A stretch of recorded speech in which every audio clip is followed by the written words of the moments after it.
Bonjour, donc on est le 7 août 2018, ici il y a une fait canicule terrible. On a eu un très bon mois de juillet et le mois d'août s'annonce de la même manière. On est bien dans un espèce de réchauffement climatique qui ne dit pas son nom. Pour quelle raison, ça on n'en sait strictement rien.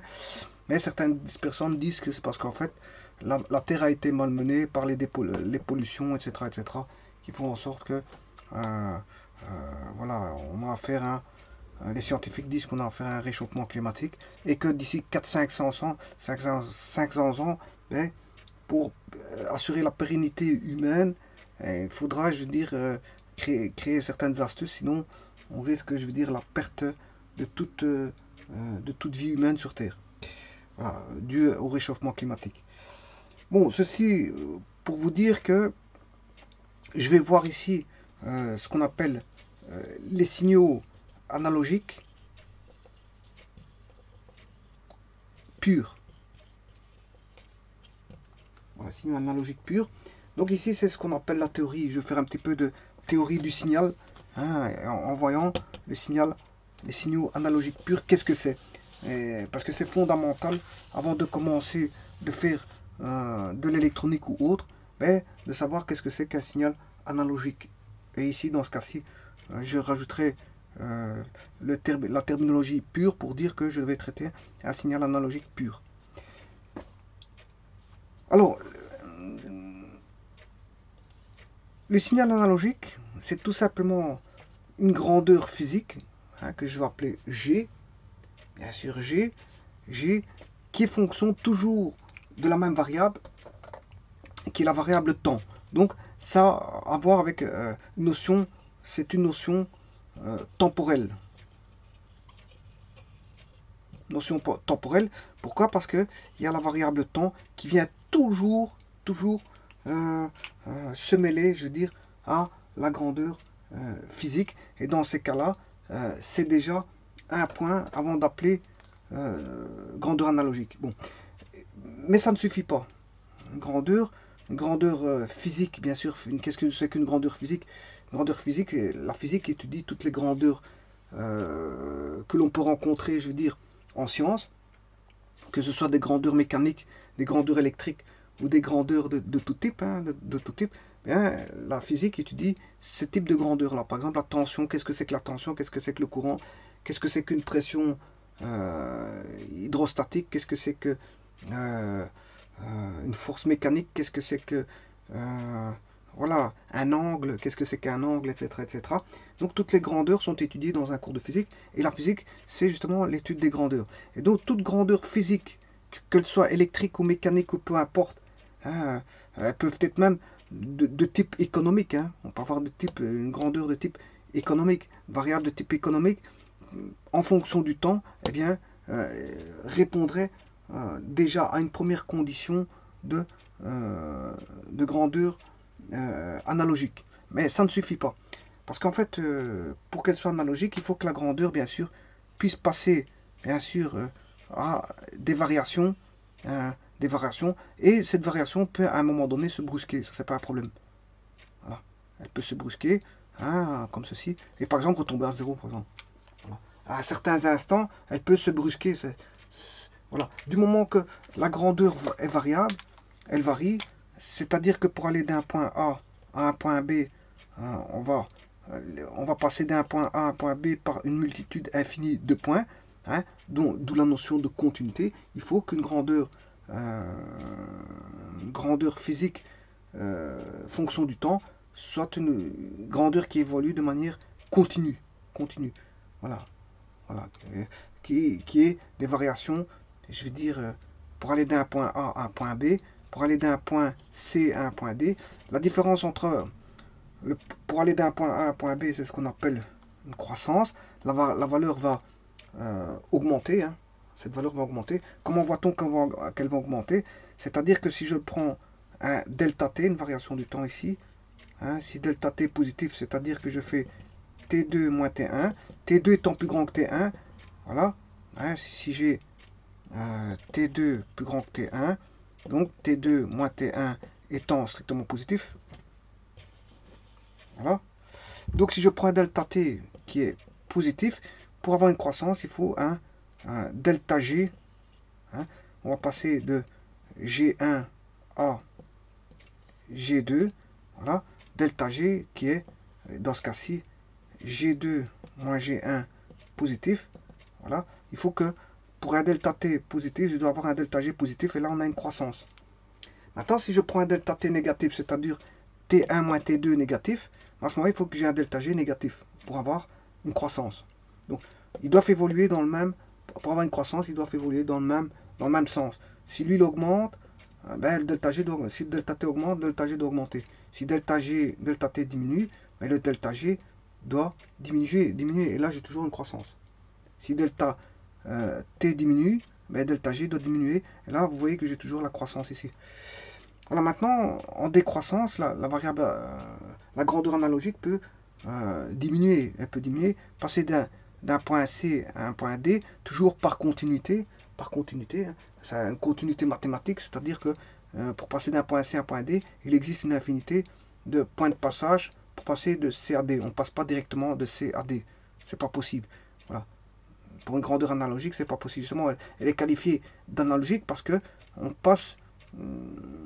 on les qualifie d'analogique parce qu'on passe de C à D de manière continue. C'est-à-dire en passant par toute une multitude de points pour arriver de C à D. Voilà, la fluctuation, on va dire, elle est continue. Et donc, une grandeur qui a une fluctuation continue, donc qui varie régulièrement avec le temps, sauf bien sûr à quelques instants. Je peux prendre quelques instants où elle ne varie pas, et à ce moment-là, à quelques instants bien distincts, sa valeur peut changer, on va dire, brusquement. Voilà. Bon, ici je disais que si, pour que ce soit croissant, il faut que delta t soit dans le même sens, delta t positif et delta g positif. Mais delta t négatif, delta g négatif. Et là, fatalement, on aura une croissance.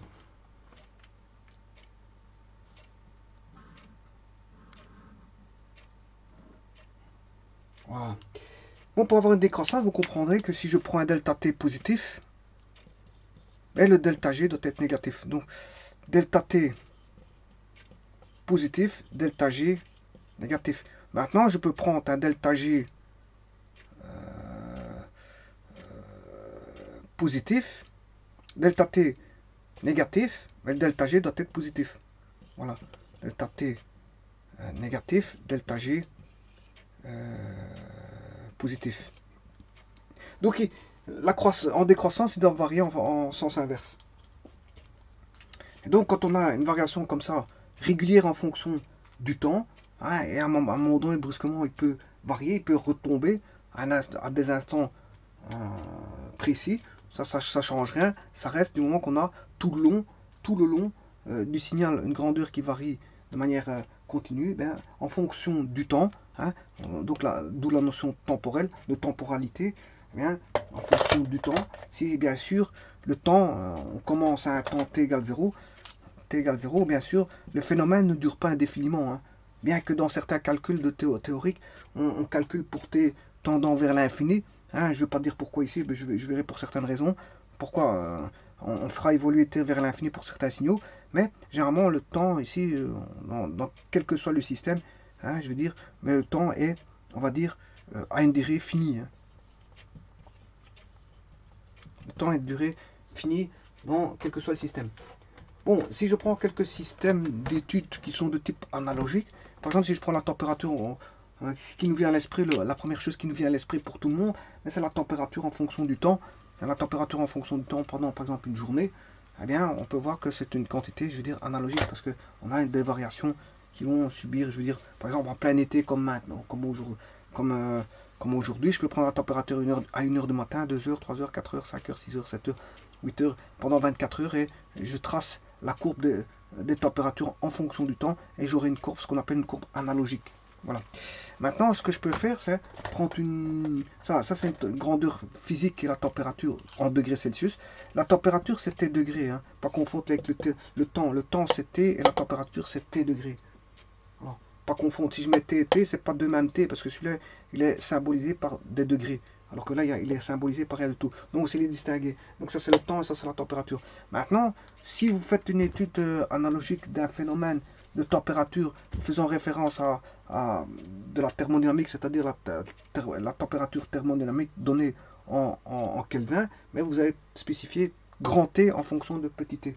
Grand T en fonction, voilà, qui peut être une temps. Voilà, voilà, et en fait, je peux prendre d'autres grandeurs. Si j'étudie la pression dans une tuyauterie hydraulique, mais c'est P en fonction de T, pression en fonction du temps. Voilà. Et alors, toutes les grandeurs physiques ont un symbole, vous comprendrez qu'ils ont un symbole, et que le temps, le symbole du temps, c'était. Donc, voilà. Mais on n'aura jamais le temps en fonction du temps, hein. Fatalement, ça rime à rien. Là, j'aurai une fonction identique, et la fonction identique, j'aurai une droite, mais ça rime à rien. Voilà. Si je mesure une pression par rapport à une pression, j'aurai la fonction identique, une droite. Si je mesure, je sais pas moi,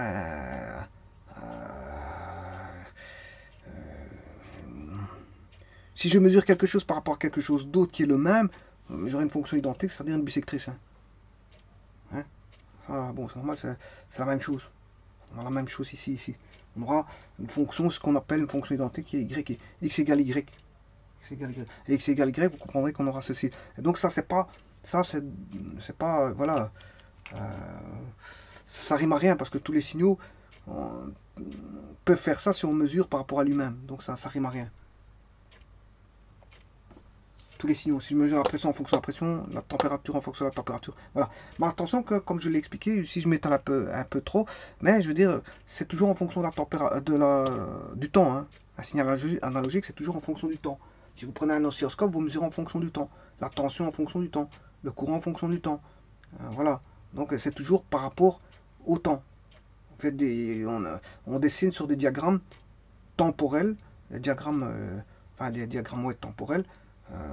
Donc c'est fonction du temps. Donc voilà, par exemple un mécanisme de machine électrique, avec bien sûr des redresseurs, comment on appelle ça, des onduleurs, des redresseurs, etc., des hacheurs. À ce moment-là, vous comprendrez que la notion du temps elle est toujours là. Hein. C'est donc c'est bien des signaux, je veux dire, de type analogique en fonction du temps.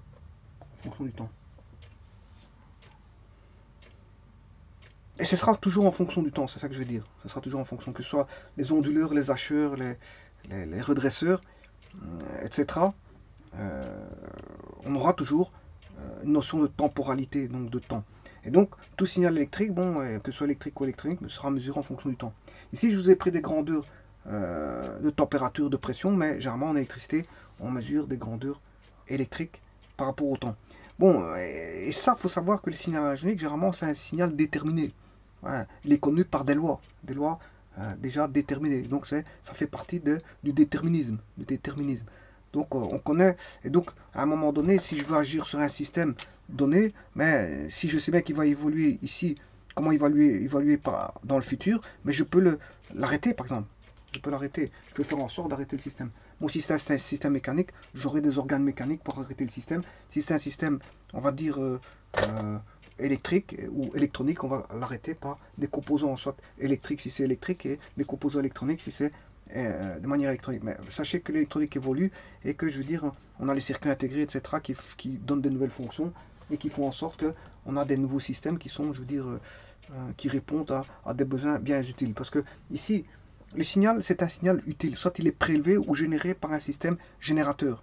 Voilà. Bon, mais ce système utile va passer par une chaîne de traitement de signaux. Et les traitements de signaux se font étape par étape. Chaque signal est traité étape par étape. Donc pour arriver d'une entrée de signal qui est soit un prélèvement ou une génération de signal par un générateur, voilà, pour arriver, je veux dire, à sa finalité qui est la sortie.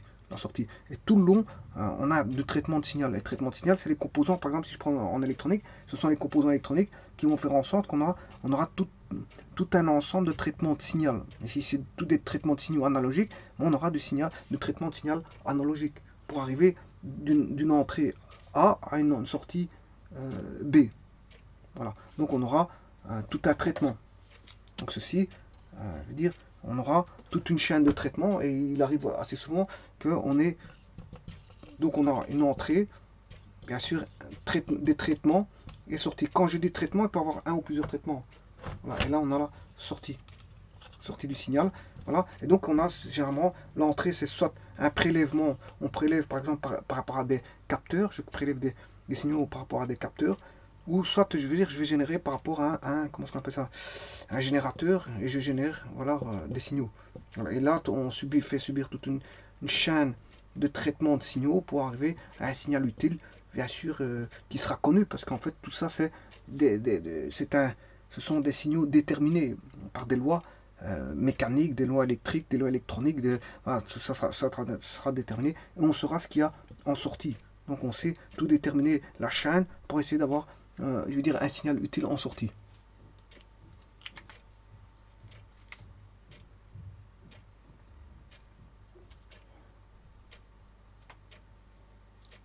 Bon, on peut agir aussi sur un système de commande, hein. On peut agir sur un système de commande à ce moment-là. Bon, on rentre un signal utile, et ce signal utile va faire agir une chaîne de commande pour modifier le signal dans un sens que on désire pour l'utilisateur. L'utilisateur qui désire un type de signal utile bien déterminé, mais on fera en sorte que les personnes qui vont créer ces signaux-là vont faire en sorte de créer, je veux dire, les composants électroniques ou électriques, de telle manière à ce que ça réagisse aux besoins, bien sûr, de l'utilisateur. Tout ça, c'est dans des besoins utiles, hein. C'est pas, bon, n'allez pas voir que c'est pas, on n'est pas dans l'inutile ici, hein. Traitement de signaux, c'est pour utiliser, c'est-à-dire dans l'utile, hein. Donc pour des besoins bien spécifiques. Donc généralement en électronique, système de commande, système de transmission de données, mais généralement les transmissions de données, oui, il y a les transmissions analogiques, mais on peut avoir des transmissions, je veux dire, numériques. Là, j'en parlerai plus tard. Mais généralement, transmission de données, généralement, ça se fait en numérique. En numérique, hein. Ouais, pour certaines raisons que j'expliquerai, c'est pas le but de la vidéo d'expliquer le numérique ici, mais ici en analogique, je veux dire, on peut faire beaucoup de choses avec les signaux analogiques en fait. Hein, notamment, je veux dire, qu'est-ce qui répond à l'analogique? L'analogique, bon, la température en fonction du temps, la pression en fonction du temps. Ouais, si vous voulez étudier, je veux dire, l'espace parcouru par un mobile, quel qu'il soit, ce mobile peut être une guêpe, un insecte quoi, dans l'espace X, Y, Z, mais en fonction du temps, c'est une grandeur analogique. Si vous voulez étudier l'espace d'un mobile, fusée, bateau, avion, ce que vous voulez, voiture, camion, train, ce que vous voulez, ben, c'est toujours des grandeurs analogiques. Voilà, parce que c'est un espace en fonction du temps, et on sait bien que par des lois déterminées par la physique et donc par la mécanique, ben, on sait bien que ce sont des lois analogiques qui ont été étudiées, qu'on connaisse toutes ces lois-là. Voilà. Et donc, c'est du domaine du prévisible, hein. Tout ça, on sait agir quand c'est prévisible, quand c'est déterministe, on sait agir, et donc on sait, je veux dire, agir sur le signal de type analogique, s'il est de type analogique, bien sûr, pour le contrecarrer, le faire évoluer dans un sens qu'on désire via des organes mécaniques, électroniques, électriques, etc. Bon, ce qui me vient aussi à l'esprit, c'est les ondes, hein. Les ondes, tout ce qui est ondes acoustiques, sonores, si vous voulez, eh bien, ce sont des ondes de type analogique. Voilà. Par contre, ce qui est ondes électromagnétiques, là, c'est toujours de l'analogique, puisque ce sont des signaux sinusoïdeux sur un axe à 3 dimensions. À 3 dimensions. Voilà, donc là, à ce moment-là, on a bien, je veux dire, des signaux sinusoïdaux qui évoluent dans l'espace de manière qui évolue dans l'espace de manière temporelle. Donc tout ce qui évolue de manière temporelle, tout ce qui évolue de manière temporelle évolue, c'est-à-dire qui est variable dans le temps, par rapport au temps qui est variable, hein, et qui est continu bien sûr, et qui peut être à un moment donné brusqué qui peut être brusqué à un moment donné, hein, c'est-à-dire qui peut être, je veux dire, non variable à un moment donné, qui retombe à zéro ou qui retombe. qui est brusqué tout d'un coup, bon, voilà, qu'on n'a pas de variation, eh bien, tous ces signaux-là, ce type de signaux-là sont de type analogique. Bon, quelque chose d'autre qui me vient à l'esprit, c'est une usure. Entre deux pièces en frottement, ben, l'usure, elle va se faire de manière... Il y en a une qui va s'user plus que l'autre, fatalement, pour certains paramètres de matériaux, etc. etc. Mais, si vous voulez, l'épaisseur qui va se réduire, ben, elle va se faire, bien sûr, de manière continue. C'est-à-dire, c'est une fonction du temps, et donc c'est une variation continue en fonction du temps. Et donc c'est l'usure mesurée, l'épaisseur de l'usure mesurée en fonction du temps sera une fonction, on va dire, analogique. Bon, on peut trouver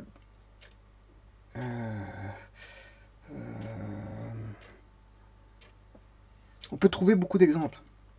Beaucoup d'exemples. Ce qui nous vient le plus à l'esprit, bien sûr, ici, si je vais traiter l'électronique, c'est les tensions, courants, puissance en fonction du temps. Tout ça, ce sont des grandeurs, on va dire,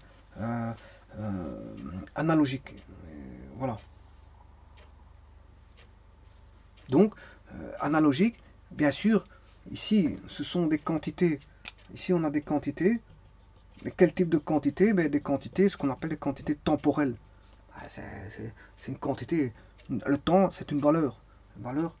Donc c'est une quantité, on va dire une quantité temporelle. 5 secondes, 10 secondes, 1 heure, 10 heures, 3 heures, 3 mois, 4 mois, 5 mois, une année-lumière, peu importe. Bon, mais ici, ce sont aussi des quantités. Hein. Ce sont des quantités ici, en fonction, bien sûr, de la grandeur physique. Bien sûr, la grandeur physique que j'appelle G, CG, est une fonction du temps, une fonction variable du temps.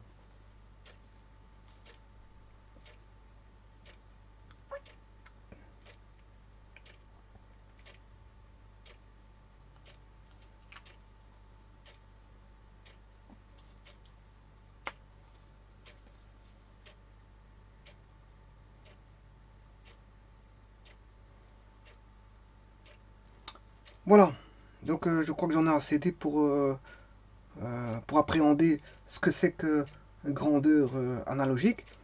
Une grandeur analogique, c'est tout simplement une grandeur qui va varier de manière continue en fonction du temps et qui peut à un moment donné être brusquée, retomber tout d'un coup. Ça ne change pas de la nature du signal analogique. Et que les signaux analogiques peuvent être de toute nature, c'est-à-dire de toute grandeur physique, du moment qu'elle répondent aux conditions que je viens de donner en fonction du temps, eh bien, elle est dite analogique. Voilà. Je vous remercie beaucoup.